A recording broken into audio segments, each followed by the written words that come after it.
Bienvenue à l'émission Vieillir en restant actif.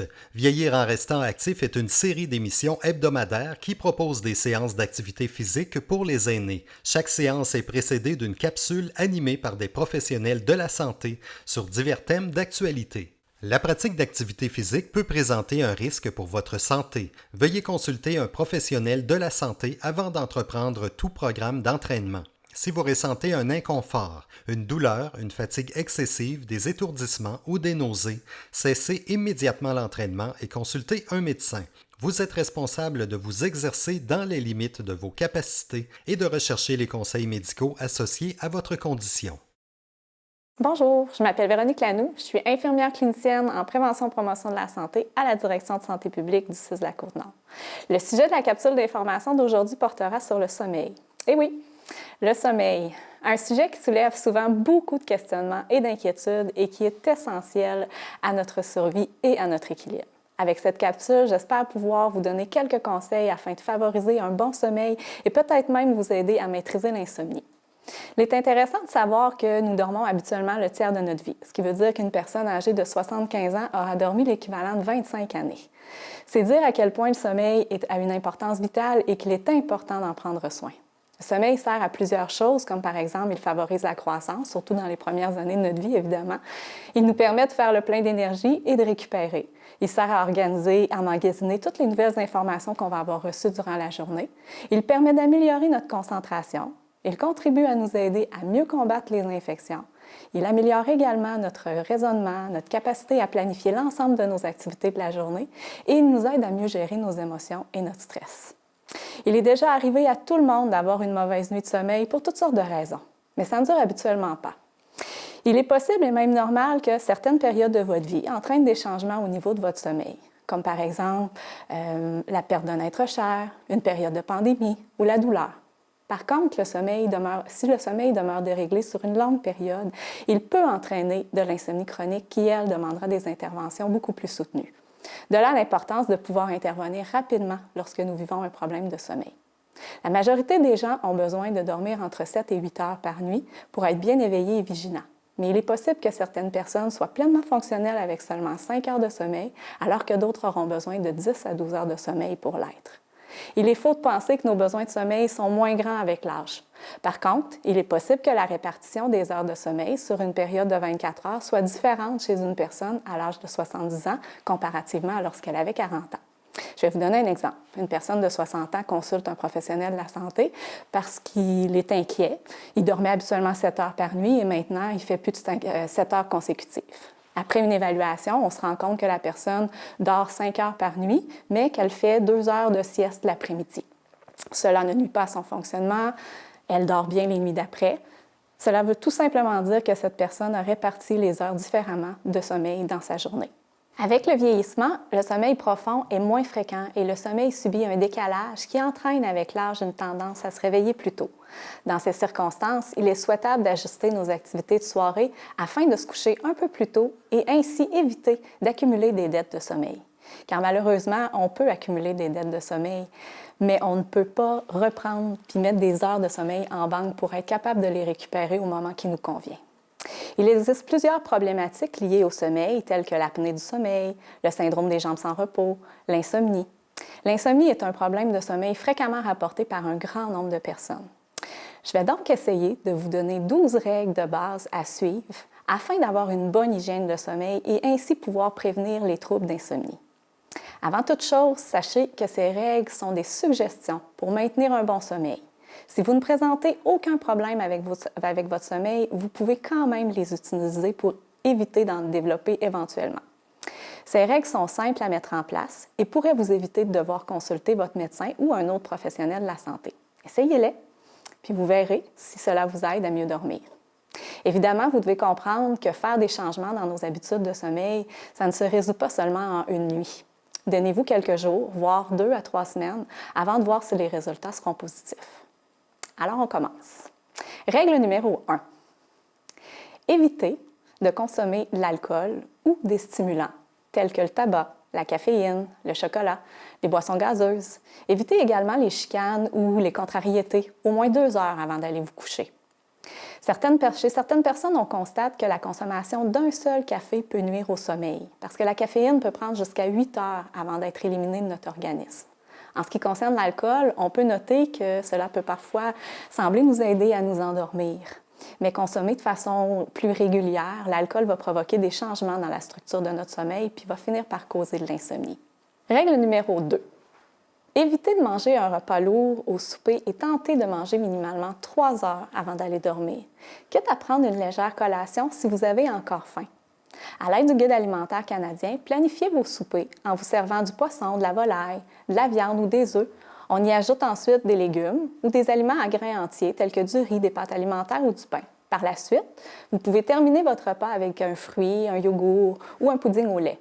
Si vous avez le goût d'un dessert comme la tarte au sucre ou du pudding chômeur, il serait préférable de le prendre au dîner plutôt qu'au souper. En évitant des aliments plus gras à l'heure du souper, votre sommeil sera amélioré. Règle numéro 3. Aménagez votre chambre à coucher afin qu'elle favorise le sommeil, c'est-à-dire gardez la température de votre chambre à environ 18 degrés Celsius. Éliminez l'éclairage pour la nuit.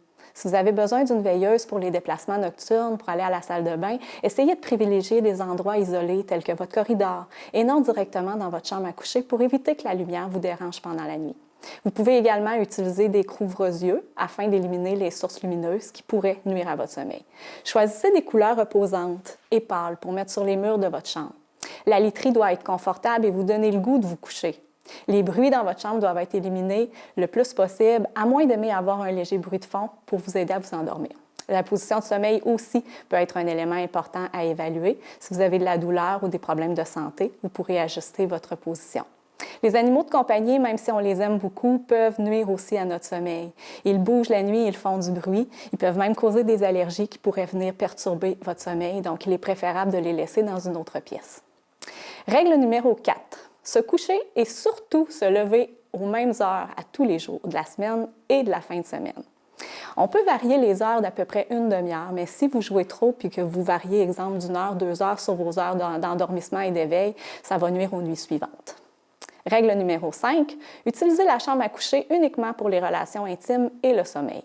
On évite d'utiliser la chambre à coucher pour faire du bricolage, pour regarder la télévision, pour faire une activité parce qu'on trouve que c'est un lieu paisible et intéressant. Parce que notre cerveau associe notre chambre à coucher à un lieu où on va dormir et se reposer. Il faut que ça reste de cette manière. Règle numéro 6, avoir une routine du soir. Il n'y a pas juste les petits bébés ou les enfants qui ont besoin d'avoir une routine avant d'aller dormir, afin de préparer notre corps ou notre esprit à la nuit qui s'en vient. On peut inclure une petite activité de détente, comme exemple la lecture, la méditation ou la tenue d'un journal personnel. Après quelques jours à répéter cette routine, votre corps va associer l'activité que vous êtes en train de faire au sommeil qui s'en vient et va s'y préparer. Règle numéro 7. Connaître mon ennemi numéro 1 dans la chambre à coucher. Le réveil matin. Évitez d'en avoir un dans votre chambre à coucher. Si vous êtes obligé d'avoir un réveil matin, vous pouvez toujours en avoir un, mais je vous conseille de mettre un linge sur le dessus pour éviter que la lumière soit présente ou pour vous éviter, évidemment, de passer votre temps à regarder l'heure, ce qui pourrait augmenter votre stress si vous vous rendez compte que vous ne dormez pas depuis plusieurs heures.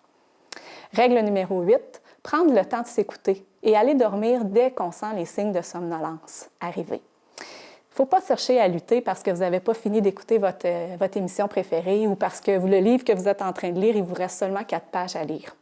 Si vous manquez le train du sommeil et que vous n'écoutez pas les signes d'endormissement, malheureusement, il va falloir attendre que le prochain train passe. Puis ça peut prendre 90 à 110 minutes. Donc, connaissez les signes de somnolence pour être capable d'aller dormir. Exemple, des paupières lourdes, les bâillements, l'éclairage qui nous dérange, le fait d'avoir froid. Si jamais, quand vous vous couchez, vous avez de la difficulté à tomber endormi parce que, le petit hamster, il bouge dans notre tête sans arrêt puis on pense à 1001 choses, je vous conseille de tenir un petit carnet à côté de votre table de chevet pour être capable d'écrire les éléments que vous ne voulez pas oublier, ce qui va éviter de nuire à votre sommeil. Règle numéro 9, ne restez pas au lit si le sommeil ne vient pas au bout de 20 minutes. Si c'est le cas, on se lève, on fait une petite activité de détente, puis dès que les signes de somnolence reviennent, on retourne se coucher. C'est probablement la règle que les gens suivent le moins, puis malheureusement, c'est la règle qui est la plus importante. On n'est pas capable de provoquer l'endormissement. Ça ne sert à rien de se dire dans notre tête « je veux dormir, je veux dormir, je veux dormir », ça ne fonctionnera pas. Il faut donc penser à autre chose, puis laisser le sommeil revenir de façon naturelle. Règle numéro 10, Faire attention aux siestes. Les siestes ne doivent pas durer plus de 20 minutes et ne doivent pas être faites après 15 heures l'après-midi. Si on a des troubles de sommeil, on doit essayer de condenser les heures de sommeil le plus possible pendant la nuit. Au début de la capsule, je vous ai dit qu'il y a des gens, des fois, qui vont récupérer des heures de sommeil pendant l'après-midi en faisant une sieste. Si ça ne nuit pas à vos autres nuits de sommeil, vous pouvez faire des siestes. Par contre, si vous vous rendez compte que ça a un impact, bien, il faut vraiment essayer de les éliminer. Règle numéro 11, prudence avec la médication pour dormir. Il faut l'utiliser de façon exceptionnelle. Lorsqu'on prend des médicaments pour dormir, on devient vite dépendant, ce qui veut dire qu'on développe le besoin d'en prendre si on veut être capable de bien dormir. Sauf qu'à la longue, on finit par développer une tolérance, puis on a besoin de prendre toujours plus de médicaments ou d'en prendre de façon régulière. Donc, c'est important de parler avec un professionnel de la santé si vous avez besoin de prendre des médicaments parce que votre sommeil vous inquiète, puis arrêtez-les pas non plus de façon très rigide avant d'avoir parlé avec un professionnel. Règle numéro 12, la dernière finalement, c'est la règle qui va bien avec la capsule active d'aujourd'hui puisqu'elle se rapporte à l'importance de faire de l'activité physique le plus régulièrement possible. La pratique d'activité physique aide à avoir un bon sommeil. Par contre, il est important d'essayer d'éviter de faire des exercices très exigeants ou stimulants 3 heures avant d'aller dormir. Exemple, la course, le vélo, pelleter son entrée, c'est des activités qui sont un petit peu plus exigeantes, qui peuvent stimuler votre organisme. Par contre, la marche, le yoga, la méditation, c'est des activités que vous pouvez faire en tout temps et qui vont vous aider.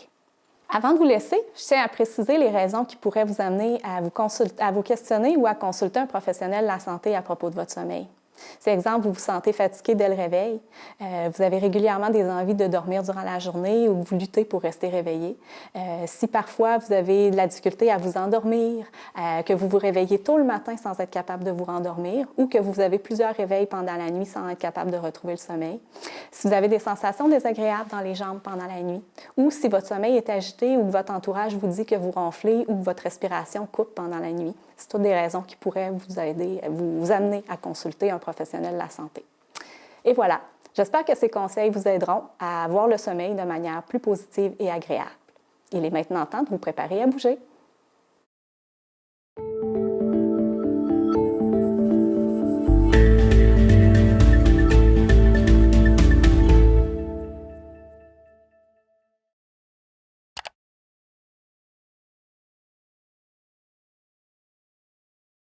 On est au magnifique centre d'interprétation du Marais à Magog.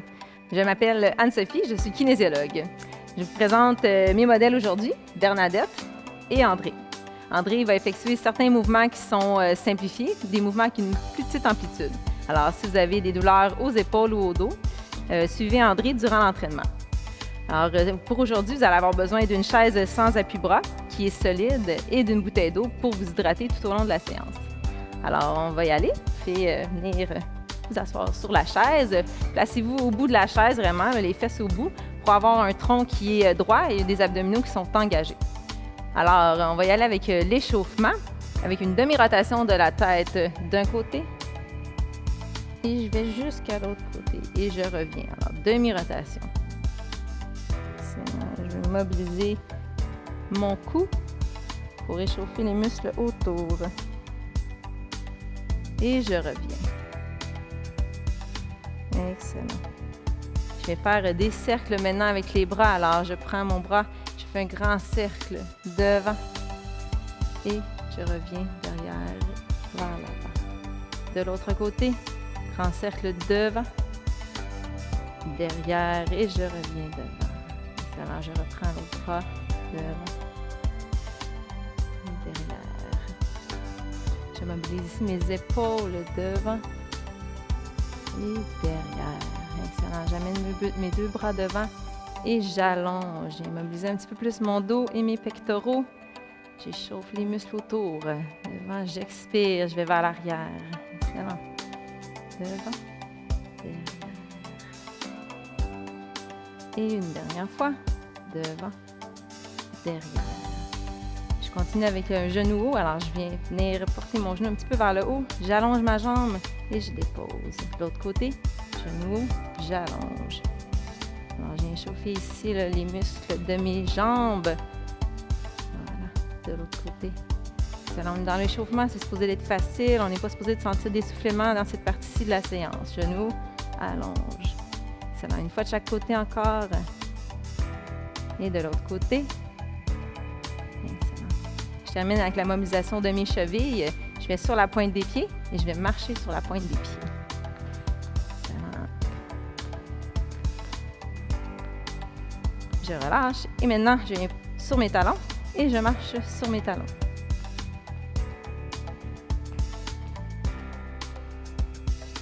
Encore 2 fois. 1 et 2. Je relâche. Excellent. On a terminé la partie échauffement. On va tout de suite enchaîner avec la partie cardiovasculaire et musculaire. Si vous avez besoin dans cette section d'une pause, allez-y, prenez-la. Alors, tout le monde suit son intensité. Et alors, on va y aller avec un talon et bras opposés devant. Alors, je pousse devant, je reviens. Pousse. Alors, c'est comme si je venais pousser un objet devant moi. Pousse. Mes bras sont toniques.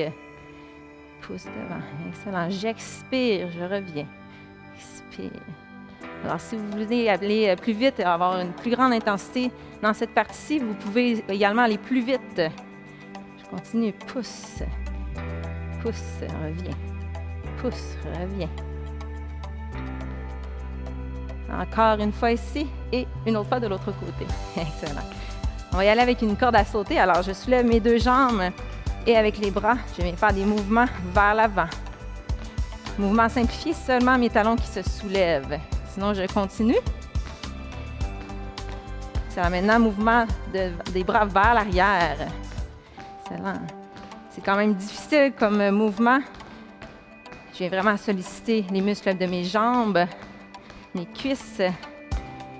Et on relâche. Excellent. Mouvement de musculation, je viens pousser mes 2 bras devant. Je viens faire des petits cercles vers l'avant.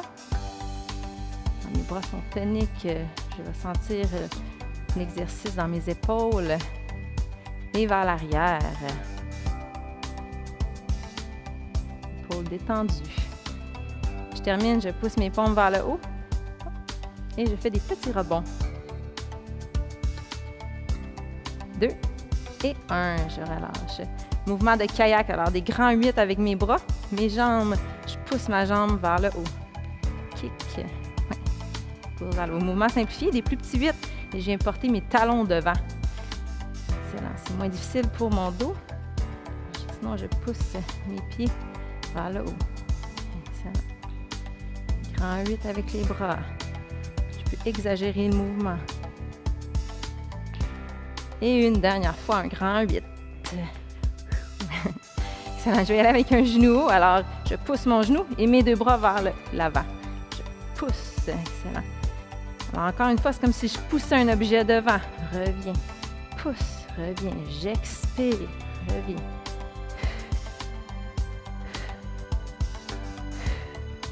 Si vous voulez plus d'intensité, on va plus vite. Pousse, reviens. Et une dernière fois, ce jump-ci. Pousse, reviens. Mouvement plus musculaire, je viens porter mes bras devant. Et je viens porter mes coudes derrière, je tire. J'inspire, j'expire. Mes épaules sont détendues. Je viens vraiment rapprocher mes omoplates en arrière. J'expire. Excellent. Expire. Expire. Expire. Une dernière fois. Je viens porter mes doigts à ma tête. Je vais faire des petits rebonds derrière avec mes coudes. Je tire un peu plus mon dos. Et je relâche. On va y aller avec un mini jog. Alors, 5 secondes. 2, 3, 4, 5. Hop, les 2 bras, jambes vers le haut. Mouvement simplifié. Je fais juste une marche rapide. Et 2, 1, je pousse. Sinon, mini jog. 1, 2, 3, 4, 5. Hop, on continue. 2, 3, 4, 5. Une dernière fois, on y va. 2, 3, 4, 5 et hop. Alors, pas de patin, bras derrière avec la jambe. Je pousse mes orteils vers l'arrière. J'expire. Alors, mon bras, il est solide derrière. Pousse, reviens. Pousse derrière, reviens. J'utilise mes extenseurs de la hanche pour venir porter mon pied derrière. Dos droit. Ça va bien? Continue. Pousse. Une dernière fois ici. Pousse. Reviens. Excellent. Je Je viens pousser mes fesses derrière, mon tronc va vers l'avant, mes coudes collés, je pousse mes avant-bras derrière. Je reviens, j'inspire. Expire. Inspire. Alors, je viens solliciter mes triceps derrière mon bras. Expire.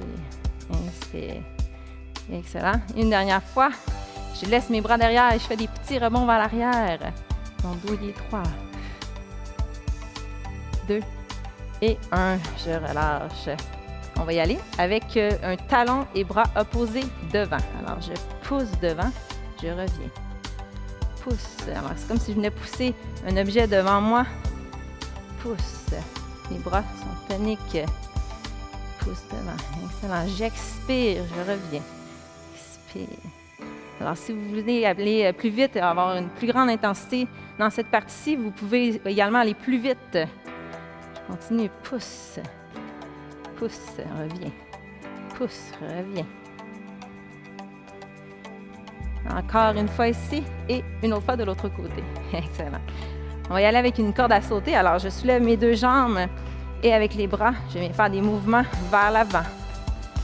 Mouvement simplifié, seulement mes talons qui se soulèvent. Sinon, je continue. C'est maintenant mouvement des bras vers l'arrière. Excellent. C'est quand même difficile comme mouvement. Je viens vraiment solliciter les muscles de mes jambes, mes cuisses. Et on relâche. Excellent. Mouvement de musculation, je viens pousser mes 2 bras devant. Je viens faire des petits cercles vers l'avant. Mes bras sont toniques. Je vais sentir l'exercice dans mes épaules et vers l'arrière. Épaules détendues. Je termine, je pousse mes paumes vers le haut et je fais des petits rebonds. 2 et 1, je relâche. Mouvement de kayak, alors des grands 8 avec mes bras, mes jambes, je pousse ma jambe vers le haut. Kick. Ouais. Vers le haut. Mouvement simplifié, des plus petits 8 et je viens porter mes talons devant. Excellent. C'est moins difficile pour mon dos. Sinon, je pousse mes pieds vers le haut. Excellent. Grand 8 avec les bras. Je peux exagérer le mouvement. Et une dernière fois, un grand 8. Excellent. Je vais aller avec un genou haut. Alors, je pousse mon genou et mes 2 bras vers l'avant. Je pousse. Excellent. Alors, encore une fois, c'est comme si je poussais un objet devant. Reviens. Pousse. Reviens. J'expire. Reviens.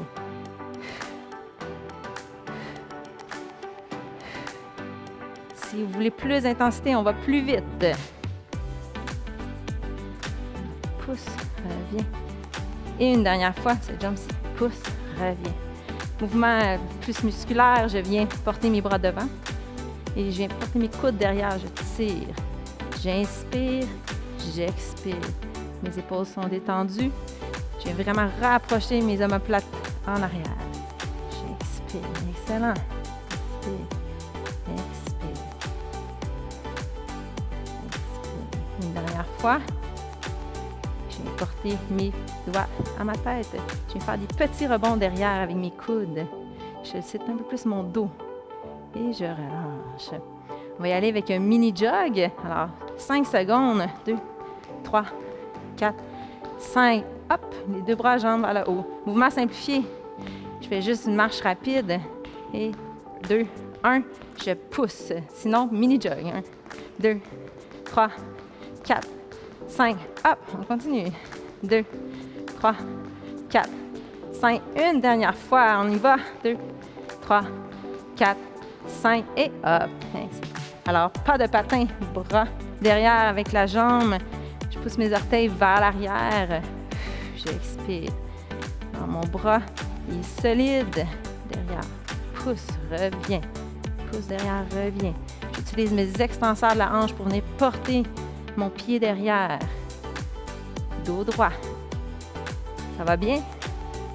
Continue. Pousse. Une dernière fois ici. Pousse. Reviens. Excellent. Je viens pousser mes fesses derrière. Mon tronc va vers l'avant. Mes coudes collés. Je pousse mes avant-bras derrière. Je reviens, j'inspire. Expire. Inspire. Alors, je viens solliciter mes triceps derrière mon bras. Expire, inspire. Excellent. Une dernière fois. Je laisse mes bras derrière et je fais des petits rebonds vers l'arrière. Mon dos est droit. 2 et 1. Je relâche. Alors, on enchaîne avec les étirements et le retour au calme. Alors, on se dirige le corps d'un côté. On pousse la jambe derrière. Mon genou pointe vers le sol. Je viens tenir ma chaise. Je rentre les fesses en basculant le bassin. Mon dos est droit. Alors, on a beaucoup de travailler les muscles de la cuisse. Alors, on vient les étirer. Alors, je respire tout au long des étirements. C'est pas supposé être douloureux. On est supposé ressentir un petit inconfort seulement. Alors, on y va comme ça.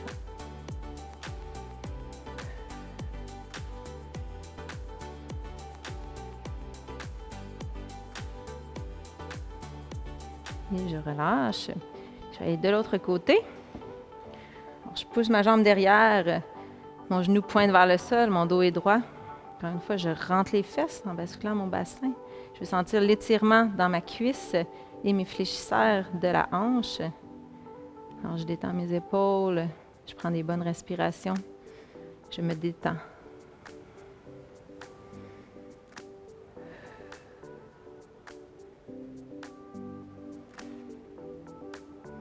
Une dernière respiration.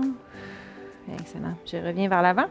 On est chercher nos ischio-jambiers. Alors, jambes devant. J'appuie mes 2 bras sur la jambe qui fléchit. Je pousse mes fesses derrière. Je viens vraiment allonger mon dos vers l'avant. C'est comme si j'avais une ficelle qui me tirait là, en diagonale au-dessus de ma tête. Je vais sentir l'étirement derrière ma cuisse. Vraiment ici.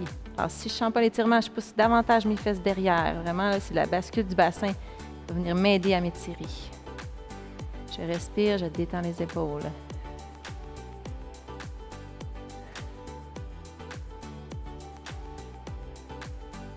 Et je relâche. De l'autre côté, jambe devant en extension. Je m'appuie mes 2 mains sur la jambe fléchie. Je pousse mes fesses derrière, mon tronc est droit. Alors, même chose, je vais sentir l'étirement dans mes ischio-jambiers, derrière la cuisse.